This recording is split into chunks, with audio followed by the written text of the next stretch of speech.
notwithstanding the results of Rings of Power, which I still enjoyed. I like the Rings of Power, but it was not as good as I was hoping it would be. Still a lot of potential there, though. But the Lord of the Rings is still one of the most significant, important, and biggest IPs in the world. One of the people who is totally aware of that is, of course, Warner Brothers head chief David Zaslav. Well, while we've been talking a lot lately about David Zaslav wanting to get his other big IP, Harry Potter, getting more things going on that, his eye has not turned off of Lord of the Rings. No pun intended. Because according now to reports, this was coming out of Variety, there are new Lord of the Rings movies now being set at Warner Brothers, and Peter Jackson is, as they're calling it, being kept in the loop of the development of it all. This comes to us from Variety. They wrote, Warner Brothers Pictures is revamping the Lord of the Rings film franchise. On Thursday's earnings call, Warner Brothers Discovery CEO David Zaslav announced that newly installed studio leaders Mike DeLuca and Pam Abdi have brokered a deal to make multiple films based on the beloved J.R.R. Tolkien books. The projects will be developed through the Warner Brothers label New Line Cinema, which of course is the same overseeing company that saw the original Peter Jackson Lord of the Rings films. The first Lord of the Rings trilogy, helmed by Peter Jackson, grossed nearly $3 billion worldwide.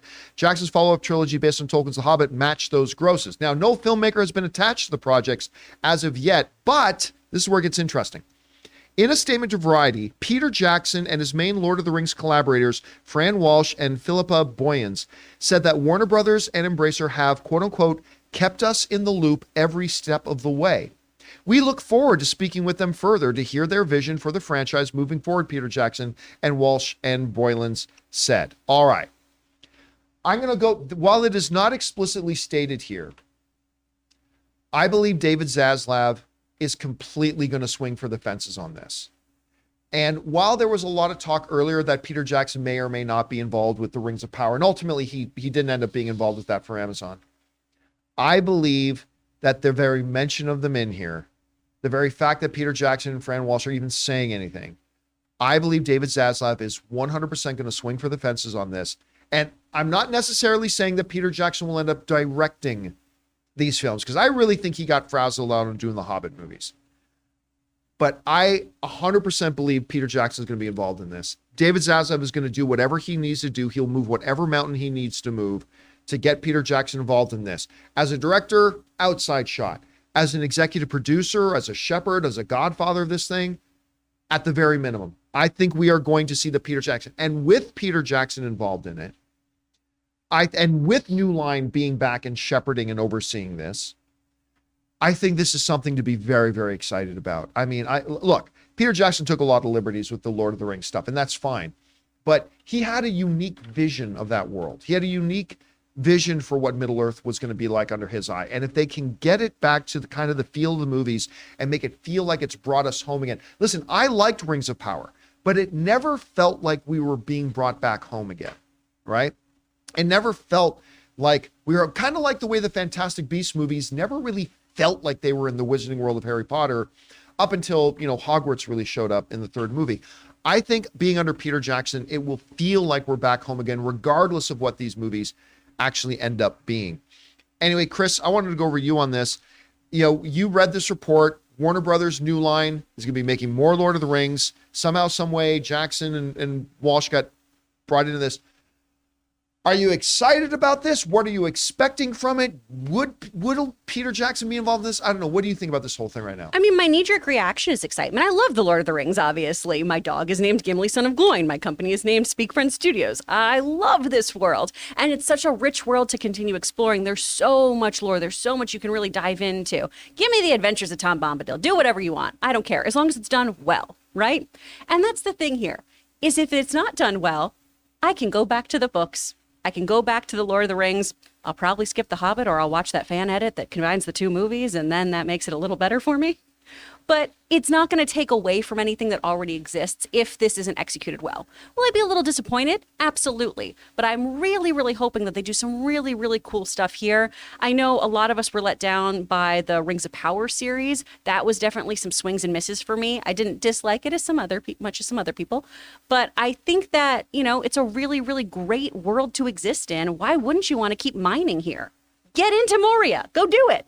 Hey guys, we want to take a second to thank a sponsor of today's video, the Black Tux. It's time we had the talk. You know the one I'm talking about, the one that ends in the 3-letter word. I'm talking about a tux. And when you need a tux, the best place to go to get one is the Black Tux. The Black Tux makes it super easy to get an on-trend, top-quality, guaranteed to fit tux without ever needing to leave your house. So here's how it works. Take the Black Tux fit quiz, pick the style you want to wear, and boom, your tux is delivered to your door 10 days before the day you need it. That's plenty of time to try it on and make sure it wears you well. And hey, if the fit's not quite right, say hello to the Black Tux Fit Guarantee. Order a better size within a day or two of receiving the less than great fitting one, and they'll send another one right away at no extra cost. Their expert fit specialists will help you find the perfect style tux or suit and make sure it fits just right. Listen, I've been dubious in the past about online sites or apps that say they can get your measurements, but the fit quiz with the Black Tux works great. And man, I wish I had had these guys for so many events I've attended over the years. So rent or buy, the Black Tux is the best place to go when you need a tuxedo for a wedding or a special night. And right now, when you go to theblacktux.com/Campea and use the code Campea, you'll save $20 off your order. That's TheBlackTux.com/Campea, code Campea to save $20. Rob, what do you think about this story, and what do you think ultimately is going to come out of it here? Well, I mean, they've got the animated movie, The War of the Rohirrim, that they're already making, Right. which interests me. But I think they're going to have the same problem that Rings of Power had, in that, you know, Tolkien wrote The Hobbit, and then he wrote The Lord of the Rings, that had characters and story and everything. And there's all the vast histories and all of his notes in the background of Middle Earth. But what you don't have are fully developed characters and dialogue and all that stuff. So I would wonder, what story are they going to tell? Are they going to make a Beren and Luthien movie? Are they going to make the Ballad of Tom Bombadil? I mean, what are they going to do? And the thing is, it's a hard act to follow. I mean, I'm not a pessimist here, but The Lord of the Rings is a story about the end of the world.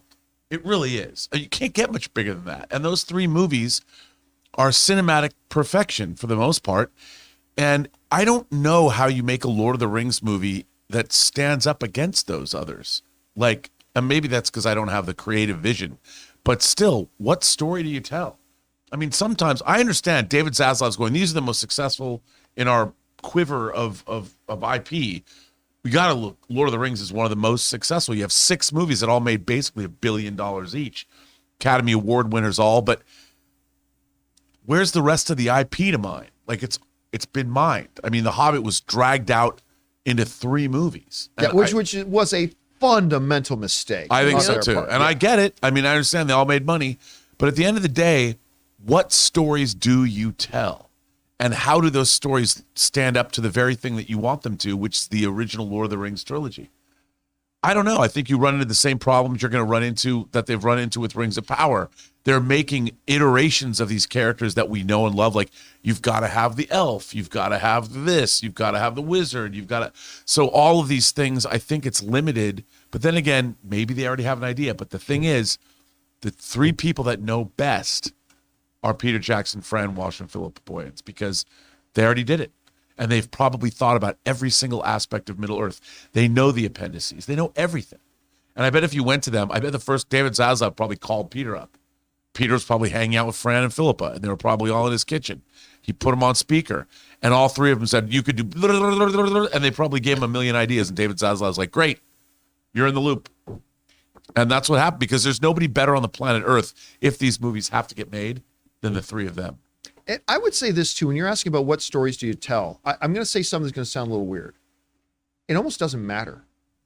All that matters is, do you execute? Because listen, I propose that if you write on a sheet, well, I said this about the Star Wars prequels. If you take the Star Wars prequels, which are awful, but if you take the Star Wars prequels and you just write out the overall story of the 3 prequels on like a 4-page outline, I would probably look at it and go, you know what? It's about execution, right? Yeah, absolutely. That's why the Topher Grace edit exists somewhere. Yes. And I think if you look at the Rings of Power, the same thing to me. I think if you took a 2-page quick outline of what the Rings of Power was going to be, I would have looked at that and said, oh, there's something really great here. Yeah. But it was execution. You know, and I think if they can get us back into that work, because like you said, I think so accurately, like Peter Jackson is the architect of what our understanding of the visualization of Middle Earth is. If Peter Jackson can get in there and take whichever story he wanted, but execute it really well within that world, it could be a huge win for them. And Jonathan was talking before we started the show about going back and examining something like Morgoth and the first age of Middle Earth. That could be really cool, and that's something that, again, I would trust Philippa, Peter, and Fran to go back and do. They thought about it. I mean, they were immersed for the better part of a decade, more than in all of this, and the three of them together writing it all. I would, like you, whatever they're going to do, I would be excited if Peter Jackson was involved. I would also, and I know this is going to rub some people the wrong way, and I don't give a shit. I would also be kind of interested in seeing a continuation story about the days following Middle Earth, once the majority of the elves have left for the Undying Lands, the fallout of Mordor having been defeated and stuff like that. Like, I'd also be very interested in seeing, like, picking up a story in Middle Earth, not necessarily of Sam and Frodo or anything like that, but Sure. picking up about something in Middle Earth, like, say, 7 years after the events of that. It would be interesting. Well, I think you're onto something there, because but I would even go back to Sam. Like, people would look at Sam in Middle Earth. He would have been a hero, and maybe as he's put the Shire back together and has a great life, and maybe the hobbits are playing a bigger part in the rest of Middle Earth than they used to. Samwise Gamgee is an important figure in this new realm, and that way you could bring back Sam.